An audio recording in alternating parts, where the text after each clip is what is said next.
Shalom, shalom, Yasharal. I pray y'all are well. Real quick, try to get to the point and be as quick and precise as I possibly can. But I'm just a man. Just like Peter and Paul and anyone who wrote their opinions in Scripture.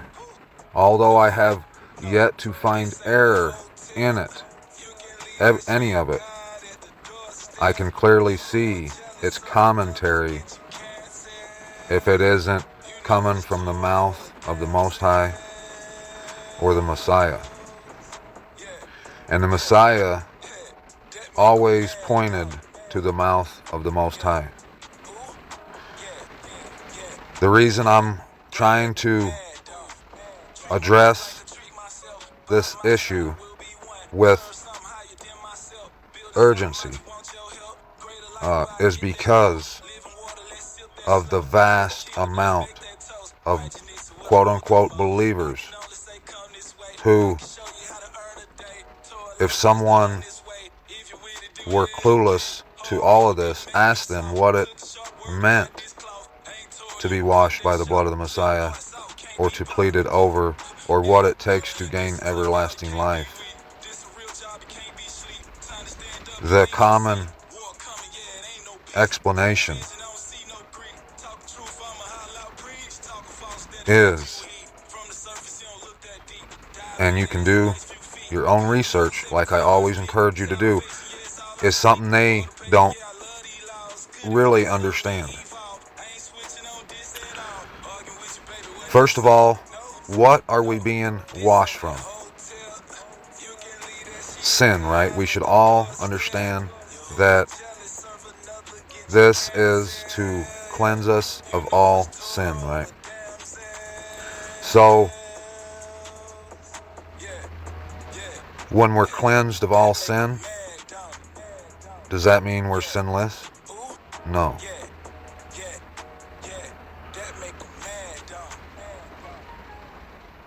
What is sin? First of all. And your answer might, or more than likely, show you the same problem that your answer to these questions will.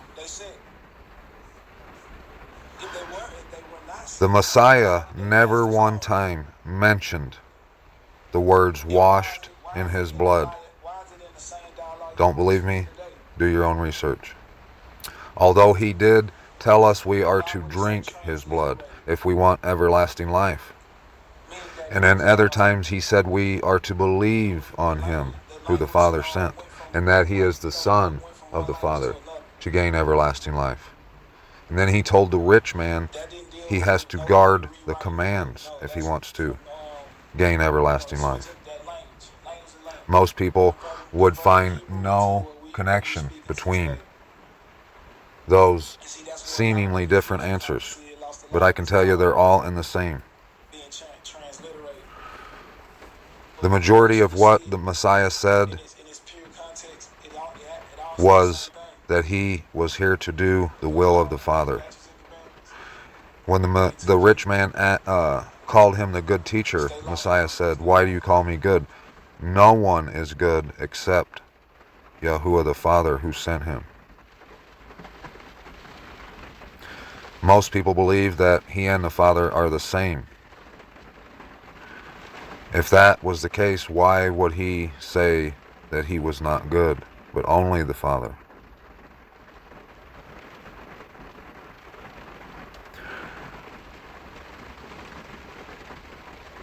Yahusha died because he, by doing the will of the Father, he exposed lies. He made what was confusing understandable by telling the truth that only can be found in the Word of the Most High.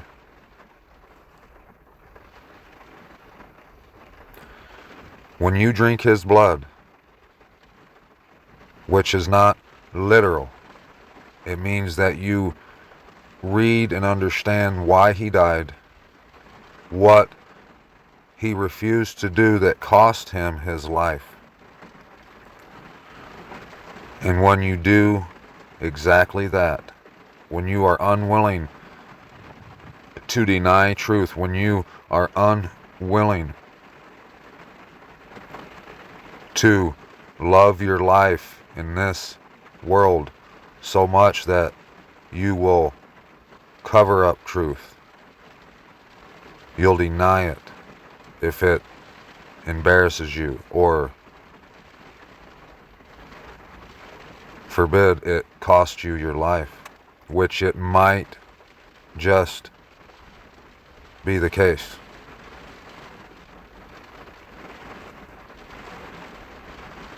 Guarding the commands, which tells you you have to love the Most High with every ounce of your being, and your neighbor as yourself.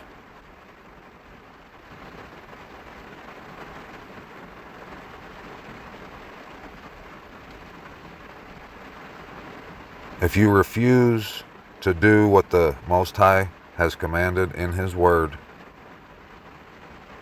not because you think you can do what you want, but you think you've been excused and you no longer have to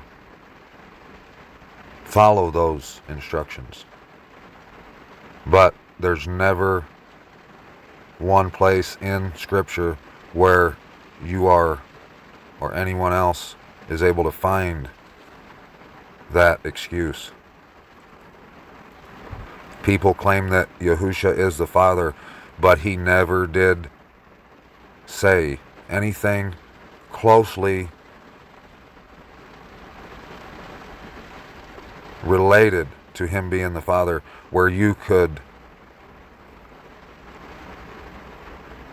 prove that He claimed to be the Father. Actually, the contrary.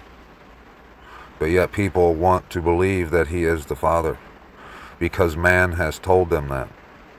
If you are washed white by His blood, that means you followed Him and you lived trying to do the will of the Father to the best of your ability, and you refuse to live a lie, regardless of the consequences.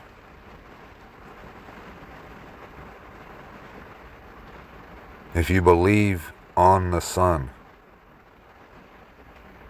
you know that you have to do just that in order to live everlasting life.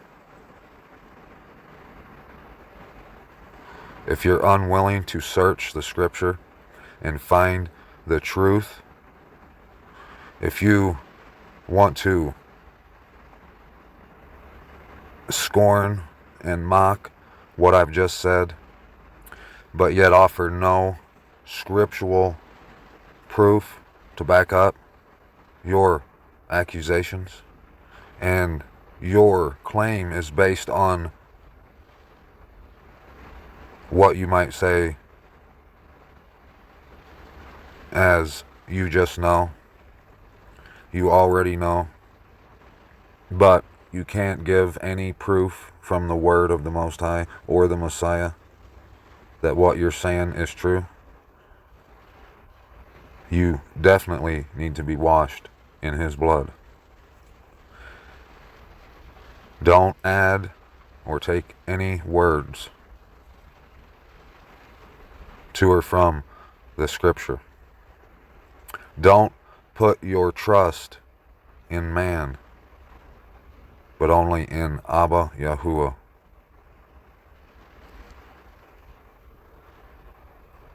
Think about what you're saying, and think about who might see what you say. And consider their life, whether they'll live eternally or they'll go to Sheol, and consider whether your words might play a role in that.